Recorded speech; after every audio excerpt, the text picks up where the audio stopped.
Hi, I'm Shashwat Gupta. I'm the engineering manager at Azure AD. Hi, I'm Vadit Raman, Engineering Manager at Azure AD. Today we're going to talk about a use case where we used Azure Cosmos DB as a log service to provide uniqueness across a distributed system. Before going into the problem statement, I'll give you a background about Azure Active Directory, also known as Azure AD. Azure AD is a cloud-based identity and access management service.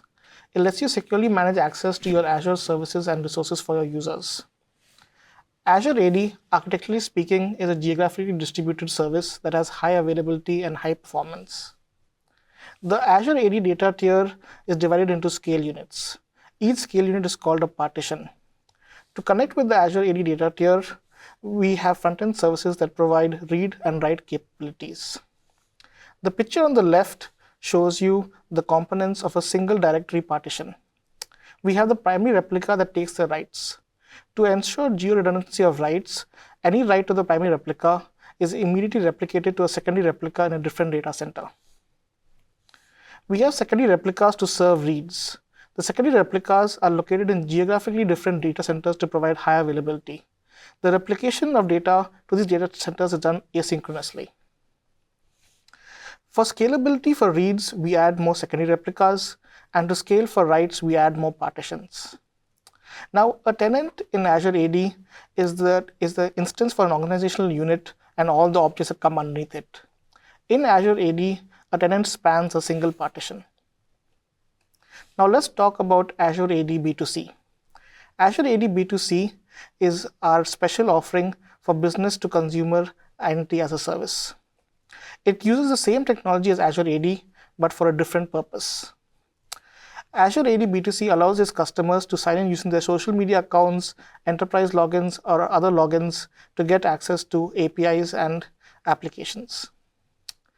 It is able to support millions of users and billions of authentication requests per day. Now, to support the scale of Azure AD B2C, a tenant in Azure AD B2C spans across multiple partitions. Now that I've given you a background into Azure AD and Azure AD B2C, let's go into the problem statement. In the Azure AD schema, we have objects that have unique properties. And that means these objects need to have these properties unique across a tenant. This is how we do uniqueness checks in Azure AD. A user would send a request to a graph frontend. The graph frontend would then send this request to the primary replica of a partition. The primary replica of a partition is capable of doing uniqueness checks for the data in that partition. So after doing the write checks, the primary replica would then return a response to the graph frontend, which would then return the response to the user.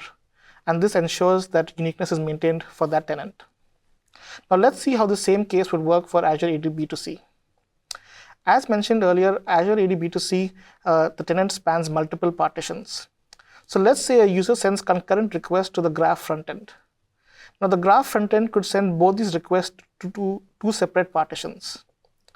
Now what would happen on both these partitions is the primary replica would do a uniqueness check for those partitions and send a response back to the graph frontend.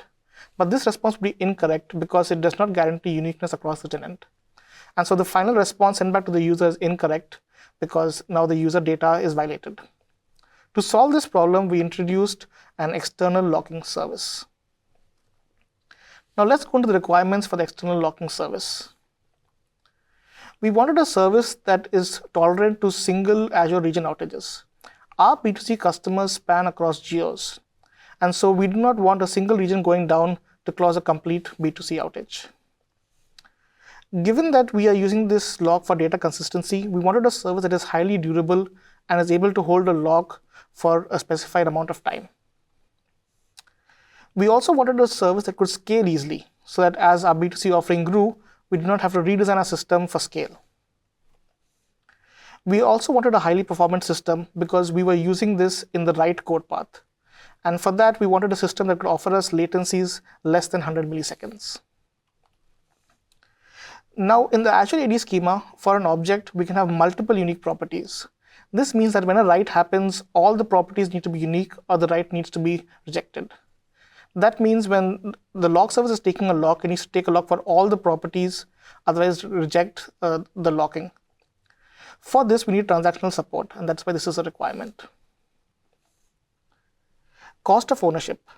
Now, for managed services, the longer you host a service on a managed service, the cost keeps going up. And so we would like a service that had a low cost of ownership. Now, we wanted a service that had a TTL-based cleanup because we wanted to implement an auto-release for locking mechanism. Given all these requirements, we looked into various services, but we did a deep dive mainly on two, Redis and Cosmos DB.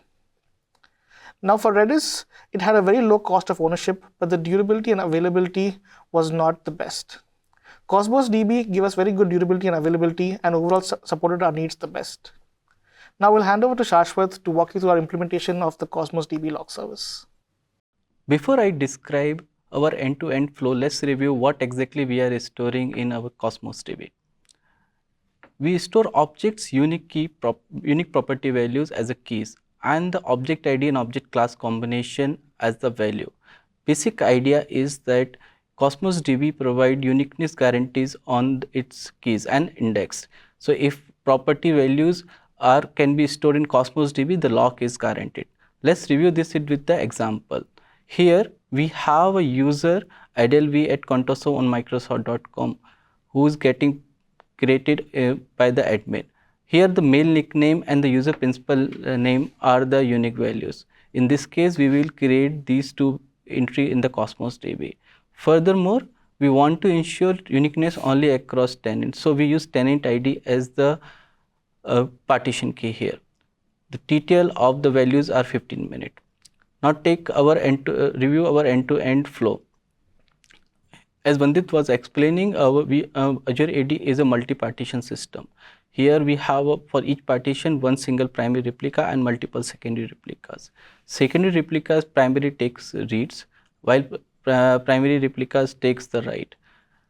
We have a replication mechanism that is going from primary replica to secondary replicas, and with the maximum 15-minute replication delay. If there is a replication delay more than 15 minutes, we will throw service unavailable exception. Here are the other component of the system: Cosmos DB, Graph Frontend, and the user.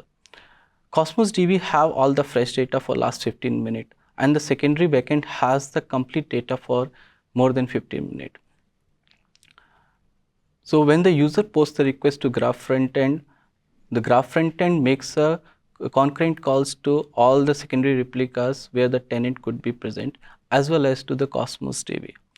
Once we hear back the response, we make a request to the primary replica to actually write the object. Let's take an example at time 0. Here the user principal name Adelv at Contoso on Microsoft.com is getting posted to Graph Frontend. Graph Frontend receives this request and makes a concurrent calls to all the secondary replica for uniqueness check. Because the user is not present currently in these secondary replicas, these replicas return back the no uniqueness check violation. In that case, we go ahead and Cosmos DB reserve the keys. Subsequently, we call frontend makes a request to the primary replicas to write the actual user object. Now let's take an example. What happens if a concurrently another user makes a request for the same user principal name? Again, the request is received by the Graph Frontend, and Graph Frontend posts the request to all the secondary replicas. Secondary replicas again would return no uniqueness violation because it's possible that the data has not been replicated. But the Cosmos DB would return the error in this particular case for reserving the keys, because Cosmos DB being strongly consistent, there is a guarantee that the key won't be able to reserve. And in that case, Graph Frontend would return back the uniqueness violation to the user. Let's take an example. What happens when the same request came at the 16 minute? I'm using 16 minute because 15 minute is the TTL for this Cosmos DB. Request is received by the Graph Frontend. Graph Frontend again sends a request concurrently to secondary replica as well Cosmos DB request to reserve this key. In this particular case, secondary replicas throws back a uniqueness violation while the Cosmos DB is able to reserve key. At this point, Graph Frontend knows that there is a uniqueness violation, so it return back the uniqueness violation to the user. But before doing that, it delete the reserved key that was done for Cosmos DB. Now let's see what happens in the delete and modify scenario. A delete request for this user comes to graph frontend. Graph frontend makes a request to primary replica to delete the keys, but after that it makes a reserve key request with the sentinel value to Cosmos DB, and then it return back the result to the user. Now this with using the sentinel value allow us to use this value again for the subsequent caller. So in this case another user is making a post request with the same user principal. Ideally this user principal should be now available for to be used by the user with the new user. Here we have a graph frontend sending requests to the secondary replicas as well as to Cosmos DB. In this particular case, one of the replica may possibly return uniqueness violation because the data information about the previous delete has not been propagated to secondary replica. But Cosmos DB is able to write conditionally update that value because we have previously reserved the value with the sentinel value. In this way, we can handle all the delete scenario as well as modify scenario. We use stored procedure in the Cosmos DB. It allows us to batch update to ensure transaction. In my examples previously, we use single unique value, but in practice we have multiple unique values across objects, and so we want these all unique values to be either preserved or not preserved.